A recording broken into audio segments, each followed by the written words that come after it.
अस्सलामुअलैकुम नाजरीन, आदाब, इस्तकबाल है आपका, स्वागत है आपका Parbhani update news Parbhani Maharashtra India से। मैं आपका मेज़बान कलीम कुरैशी। आइए नाजरीन, डालते हैं आज की सबसे अहम और ब्रेकिंग न्यूज़ पर नज़र। नाजरीन, आपको बता दें कि कल 5 जुलाई को भी पूरे परभनी ज़िले का मार्केट खुला रहेगा। वो तमाम दुकानें, तमाम कारोबार खुले रहेंगे जिनको ज़िला प्रशासन ने खुला रखने का आदेश दिया हुआ है और जिसकी टाइमिंग सुबह से लेकर दोपहर के 4 बजे तक, और कारोबारों को बंद करके अपने घरों तक जाने के लिए मज़ीद 1 घंटा दिया गया है। तो सुबह से लेकर शाम 5 बजे तक ये छूट दी गई है।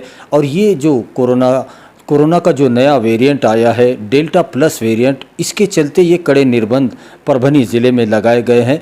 और इस दौरान पूरे ज़िले में जो बंद रहेंगे, जिसमें ज़िले के तमाम ही धार्मिक स्थल आते हैं, जिसमें मंदिर, मस्जिद, गिरजा, गुरुद्वारे और बौद्ध विहार, इन तमाम धार्मिक स्थलों को सिर्फ 5 लोगों को अपने धर्म के हिसाब से पूजा, प्रार्थना और इबादतें करने की इजाज़त दी गई है। उससे ज़ायद लोग वहाँ पर नहीं जा सकते। तो उसी के साथ ज़िले के तमाम ही हफ्तेवारी बाज़ारों को बंद रखने का आदेश क़ायम रखा गया है, जो हफ्ता, जुमेरात और मंगल के रोज़ भरते हैं। और अलग अलग दिनों में पूरे ज़िले में जो बाज़ार भरते हैं, उन तमाम बाज़ारों को अभी बंद ही रखा गया है। तो उसी के साथ स्कूलों में जो तालीम है वो ऑनलाइन होगी, और स्कूल के साथ कॉलेज और ट्यूशन क्लासेस में अभी उसको खोलने की इजाज़त नहीं दी गई है। तो उसी के साथ ज़िले के तमाम ही मोर्चे और जो आंदोलन किए जाते हैं उन पर पाबंदी वैसे ही क़ायम रखी गई है। तो उसी के साथ ज़िले में जो शादियां हैं और उसी के साथ अंत्यविधि और आखिरी रसूमात मैयतों के लिए जो इजाज़त दी गई है,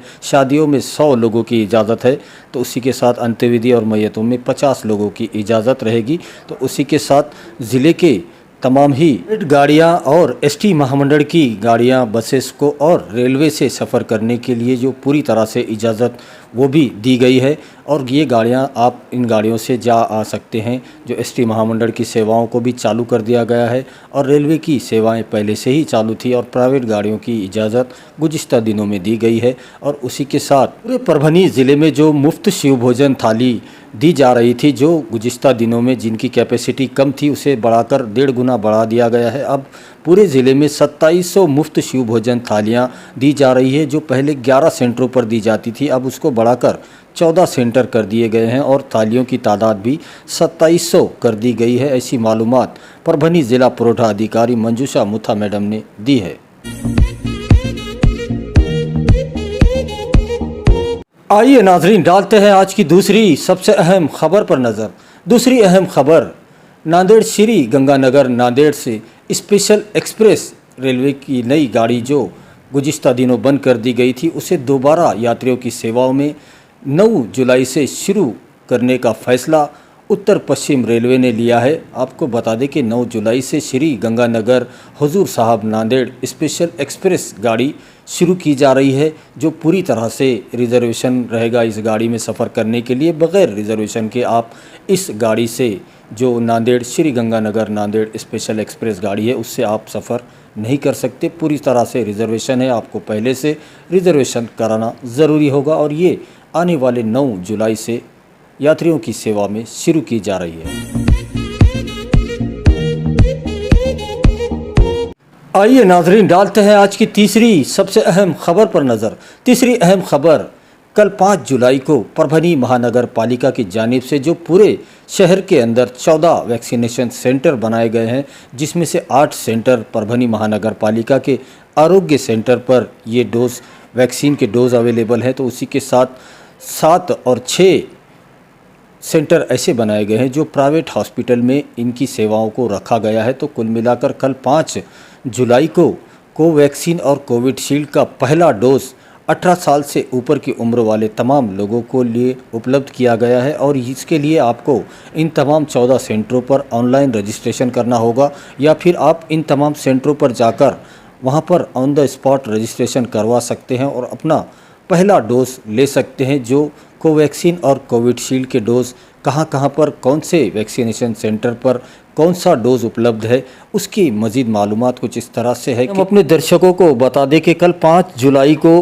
परभनी महानगर पालिका में आने वाले तमाम 14 वैक्सीनेशन सेंटरों पर जिन सेंटरों पर कोविशील्ड के डोज उपलब्ध है उन सेंटरों के नाम कुछ इस तरह से है कि नंबर 1 में जायकवाड़ी आरोग्य केंद्र सेंटर है, जहां पर कोविशील्ड का डोज उपलब्ध है और 18 साल की ऊपर के उम्र के लोगों को पहला कोविशील्ड का डोज अगर लेना है तो वो जायकवाड़ी आरोग्य सेंटर पर जाकर ले सकते हैं। तो उसी के साथ कोविशील्ड का और डोज जहां पर उपलब्ध है वो खानापुर आरोग्य सेंटर है, तो उसी के साथ खंडोबा बाज़ार आरोग्य सेंटर, शंकर नगर आरोग्य सेंटर और कौसर हॉस्पिटल और उसी के साथ हड़को समाज मंदिर परिसर में और उसी के साथ बाल विद्या मंदिर हाई स्कूल, इन तमाम 7 सेंटरों पर सिर्फ कोविशील्ड का डोज उपलब्ध है। जिनको कोविशील्ड का डोज लेना है वो ही लोग इन तमाम 7 सेंटरों पर जाएं और अपना रजिस्ट्रेशन करवा ले, टोकन ले ले और अपना पहला डोज लगवा ले। उसी के साथ जिन लोगों को कोवैक्सीन का पहला डोज लेना है उनके लिए ये मालूमात है कि करीम हॉस्पिटल जो सिविल हॉस्पिटल के पास आता है, करीम हॉस्पिटल में कोवैक्सीन का डोज़ अवेलेबल है। तो उसी के साथ हयात हॉस्पिटल में भी कोवैक्सीन का डोज़ अवेलेबल है। उसी के साथ दरगाह रोड आरोग्य सेंटर पर कोवैक्सीन अवेलेबल है। वर्मा नगर आरोग्य सेंटर पर कोवैक्सीन अवेलेबल है। साकलाबाद प्लाट आरोग्य सेंटर यहाँ पर भी कोवैक्सीन अवेलेबल है और इनायत नगर आरोग्य केंद्र यहाँ पर भी कोवैक्सीन के डोज़ अवेलेबल है। जिनको कोवैक्सीन का डोज़ लेना है और जिनकी उम्र 18 साल से ऊपर है ये लोग इन तमाम सेंटरों पर जाकर कोवैक्सीन का डोज़ लेने के लिए ऑनलाइन रजिस्ट्रेशन करवा सकते हैं या वहां पर जाकर खुद तुरंत में रजिस्ट्रेशन करवाकर टोकन लेकर अपना पहला वैक्सीनेशन करवा ले। ऐसी अपील परभनी महानगर पालिका के आयुक्त देवीदास पवार साहब ने की है। आइए नाजरीन, डालते हैं आज की चौथी सबसे अहम खबर पर नज़र। चौथी अहम खबर परभनी ज़िले के गंगाखेड़ तालुके से आई है और गुज़िश्ता 1 जुलाई को परभनी ज़िले के गंगाखेड़ और पालम तालुके के लिए तालुका अध्यक्ष पद का चुनाव किया गया है और पत्रकार सुरक्षा समिति की तरफ से उन्हें एक आई कार्ड दिया गया है और इस पहचान पत्र देने के बाद उनका स्वागत और सत्कार भी किया गया है। वहीं हम अपने दर्शकों को बता दें कि पत्रकार सुरक्षा समिति की जानिब से गुज़िश्ता 1 जुलाई को पालम और गंगाखेड़ तालुके के लिए पत्रकार सुरक्षा समिति के महाराष्ट्र प्रदेश अध्यक्ष यशवंत पवार साहब, इनके आदेश से परभनी ज़िला अध्यक्ष प्रसाद पौड़, इनके मार्गदर्शन से इनको चुना गया है, जो पालम और गंगाखेड़ के तालुका अध्यक्ष बनाए गए हैं, जिन्हें उनका चयन किया गया है और उन्हें एक पहचान पत्र दिया गया है। वहीं हम अपने दर्शकों को बता दें कि गंगाखेड़ तालुका अध्यक्ष पद पर सुरेश सालमोटे और पालम तालुका अध्यक्ष पद पर विलास वाघमारे, इन दोनों का चयन किया गया और इनको इनकी इस अध्यक्ष पद के लिए जो चुना गया उसके लिए परभनी ज़िले के और गंगाखेड़ तालुके, पालम तालुके के तमाम ही पत्रकारों ने, उनके दोस्त अहबाब और जानने वालों ने उन्हें उनके इस पद पर चुने जाने के लिए मुबारकबाद दी है। आइए नाजरीन, डालते हैं आज की 5वीं सबसे अहम खबर पर नज़र।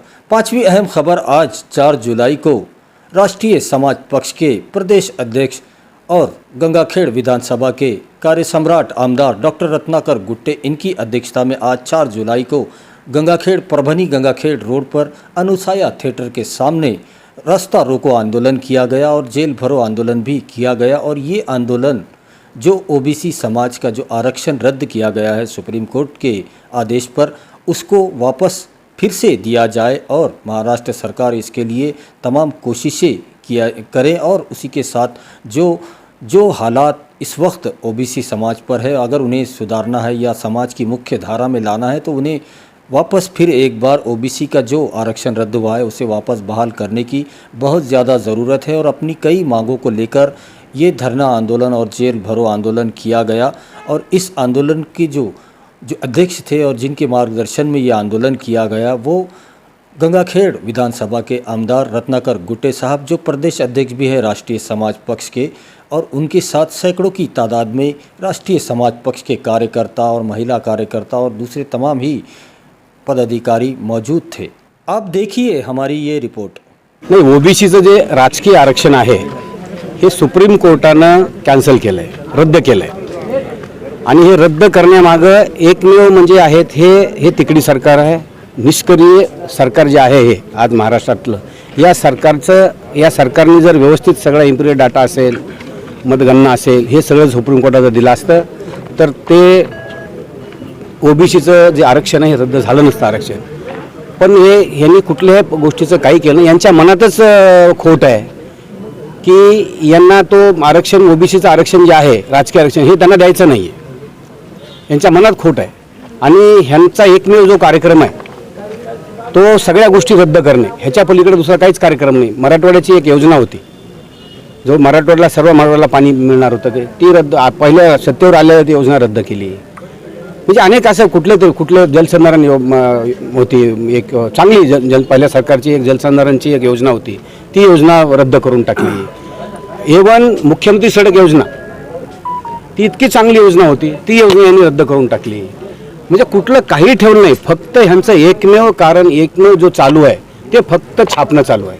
हे सगळं पैसा छापणं चालू आहे यांचं, दुसरं काही काम नाही. उद्या पावसाळी अधिवेशन लागले, पावसाळी अधिवेशनामध्ये आपण ओबीसी मुद्दा विधान भवनामध्ये मांडणार का? तुमच्या माहितीस्तव सांगतो, पावसाळा अधिवेशन हे फक्त 2 दिवसाचं आहे आणि त्यांनी कुठल्याही मागण्या आणि कुठलं काही बोलायचं नाही, सगळं रद्द केलंय. सगळ्यावर बॅन आणलाय त्यांनी. आम्हाला कोणाच ते बोलू देणार नाही. पावसाळा अधिवेशन फक्त त्यांचे काय मागण्या मान्य करून घेणं असेल, काय असेल त्यांचे काही जे छापायचे जे असतात कायदे कानून हे सगळे ते करणं, ते तेवढं करतील, ते बंद करणार आहेत. ह्याच्यापुढे काही ठेवलं नाही. म्हणजे हे तर म्हणजे लोकशाहीला एक गळफास दिल्यासारखं आहे. सगळीकडे म्हणजे चालतं, म्हणजे सगळीकडे लग्न चालू आहेत, मोर्चे चालू आहेत, इलेक्शन चालू आहेत, सगळीकडे चालू आहे. मग अधिवेशन का नाही बाबा? अधिवेशन तर जवळजवळ व्यवस्थितपणानं डिस्टन्स मेंटेन करून, कोविडला सगळं काय जे काय नियमाप्रमाणे काय होतं ते करून अधिवेशन घेतलं जावं. मुळात 288 लोक आहेत फक्त तिथं. 288 लोकांची ॲडजस्टमेंट करून घेता येत नाही, पण ते त्यांच्या मनातच नाही घ्यायचं, म्हणून ते अधिवेशनच घेणार नाही. तर माझा बोलायचा प्रश्नच कुठे येतो?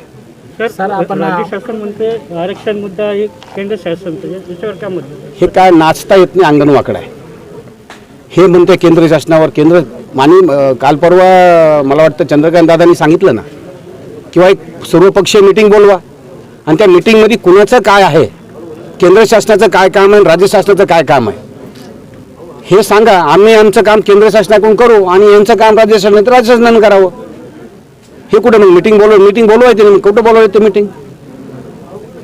सर, आजच्या मोर्चामध्ये आपण मराठा आरक्षणाबद्दलही मोर्चा करणार, तसंच आपण धनगर आरक्षणासाठी मोर्चा करणार का? निश्चितच धनगर आरक्षण हे मिळालंच पाहिजे आणि मराठा आरक्षण हे ओबीसीला हात न लावता ते पण मिळालंच पाहिजे. मुस्लिमाला आरक्षण मिळालंच पाहिजे, कारण का जर आरक्षण सगळ्यालाच मिळालं, सगळ्याच आरक्षण मिळालं पाहिजे ना. आज 4 जुलाई को गंगाखेड़ रोड पर भारतीय राष्ट्रीय समाज पक्ष की जानिब से एक रोड रोको आंदोलन किया गया, रास्ता रोको आंदोलन किया गया। और ये आंदोलन ओबीसी आरक्षण जो स्थगित जिसको दिया है सुप्रीम कोर्ट ने, जिसको स्थगित किया है, उसको वापस दिलवाने के लिए यहाँ पर परभनी में राष्ट्रीय समाज पक्ष के प्रदेश अध्यक्ष डॉक्टर रत्नाकर गुट्टे, जो गंगाखेड़ विधानसभा से आमदार भी हैं, उन्होंने आज यहाँ पर रास्ता रोको आंदोलन किया। सैकड़ों कार्यकर्ताओं के साथ उन्होंने लगभग आधा घंटा रास्ता रोक कर रखा था और पुलिस प्रशासन पूरी तरह से मुस्तैद था। और जो उसके बाद रास्ता रोको होने के बाद में गुट्टे साहब, जो आमदार गुट्टे और उनके तमाम कार्यकर्ताओं को परभनी कोतवाली पुलिस स्टेशन में लाया गया। हमारे साथ एपीआई बाचेवार साहब है, जो इस कोतवाली पुलिस स्टेशन के इंचार्ज हैं, और जो आंदोलन पूरा हुआ है उसके बारे में उनसे मालूमात लेते हैं। सर, आजचं जे आंदोलन होता, रास्ता रोको आंदोलन होता, याच्यामध्ये किती लोकांवर गुन्हे दाखल झाले? कारण की सध्यामध्ये जिल्ह्यामध्ये जमावबंदी आहे आणि धरणे, उपोषण, आंदोलन हे याच्यावर बंदी आहे, तरी पण हे झालेलं आहे। आपलं आज काय कारवाई केली? आज जो गंगाखेड विधानसभेचे आमदार माननीय रत्नाकर गुट्टे साहेब यांच्या नेतृत्वाखाली 300 ते 350 लोक जमलेले होते आणि ते रास्ता रोको करत होते। ओबीसी आरक्षणासंदर्भाने हा रास्ता रोको आणि जेलभरो आंदोलन होतं।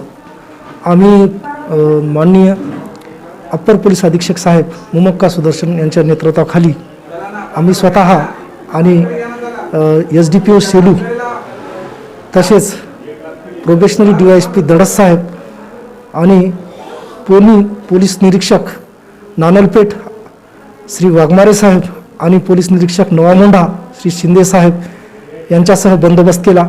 सर्व कर्मचारी अधिकारी यांनी अत्यंत उत्तमपणे बंदोबस्त केला.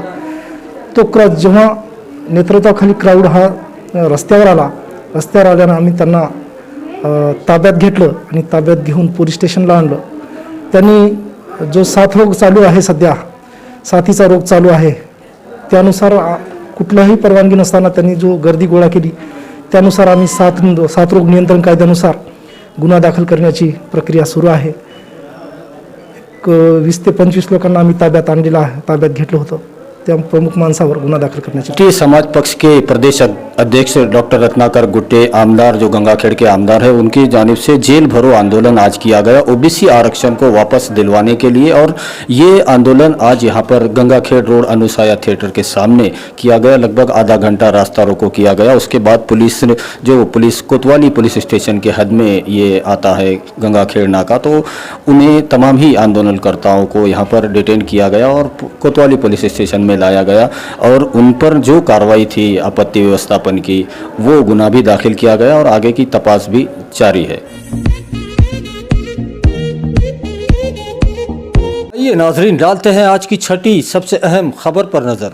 छठी अहम खबर मेडिकल बुलेटिन है जो रोज़ाना हम आपको सुनाते हैं।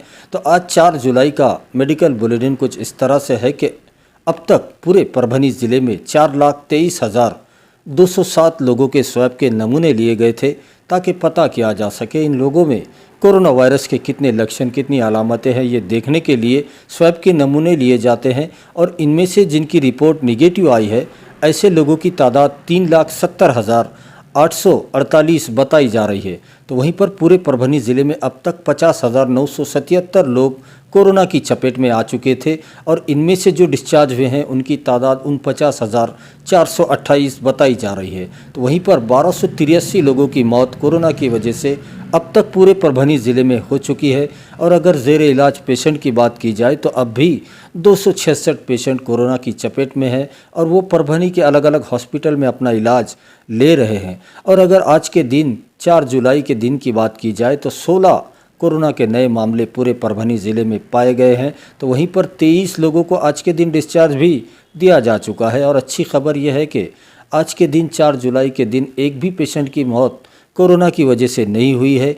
तो वहीं पर आज 4 जुलाई को 733 लोगों का कोरोना टेस्ट भी किया गया है। ऐसी मालूमात परभनी के ज़िला अधिकारी दीपक मुंगड़ीकर साहब और सिविल हॉस्पिटल के CS डॉक्टर बाड़ा साहब नागर गोजे, इन दोनों की हस्ताक्षर से एक प्रेस नोट के माध्यम से दी गई है, जिसकी तफसीली मालूमात हमने आपको दे दी है। वहीं हम अपने दर्शकों को बता दें कि परभनी ज़िला प्रशासन और ख़ास तौर पर परभनी के ज़िला अधिकारी दीपक मुंगड़ीकर साहब, इनके जानिब से पूरे परभनी डिस्ट्रिक्ट की जनता से यह अपील की जा रही है कि जो 3 सूत्री मुहिम महाराष्ट्र शासन की तरफ से चलाई जा रही है, जिसमें मास्क लगाना कंपलसरी किया गया है, आप जब भी अपने घरों से बाहर निकले अपने चेहरे पर फेस कवर या मास्क ज़रूर लगा ले, उसी के साथ सैनिटाइज़र का इस्तेमाल करें और एक दूसरे से सुरक्षित दूरी, सुरक्षित अंतर ज़रूर बनाए रखें। उसी के साथ माज़ा कुटुंब माजी जवाबदारी इस मुहिम में भी अपना पूरा सहयोग दे। अपने घर वालों का, ख़ानदान वालों का, दोस्त परिवार का कोरोना टेस्ट ज़रूर करवा ले। ऐसी अपील ज़िला प्रशासन बार बार आपसे कर रहा है। वहीं हम अपने दर्शकों से गुजारिश करते हैं, ये अपील करते हैं, ये रिक्वेस्ट है हमारी आपसे कि आप हमारे चैनल परभनी अपडेट न्यूज़ को सब्सक्राइब ज़रूर करें, लाइक करें, शेयर करें और कमेंट तो ज़रूर करें ताकि आप दर्शकों की राय हमें मालूम हो सके। और बेल आइकॉन का बटन दबाना ना भूलें ताकि आने वाली हर खबर सबसे पहले आपको मिल सके। तो अपना बहुत ख्याल रखिए, ज़िला प्रशासन की गाइडलाइन का पालन कीजिए, अपने घरों में रहिए, सुरक्षित रहिए और एहतियात कीजिए ताकि आपको इलाज करने की ज़रूरत ना पड़े। और मुझे दीजिए इजाज़त, आप देखते रहिए परभनी अपडेट न्यूज़।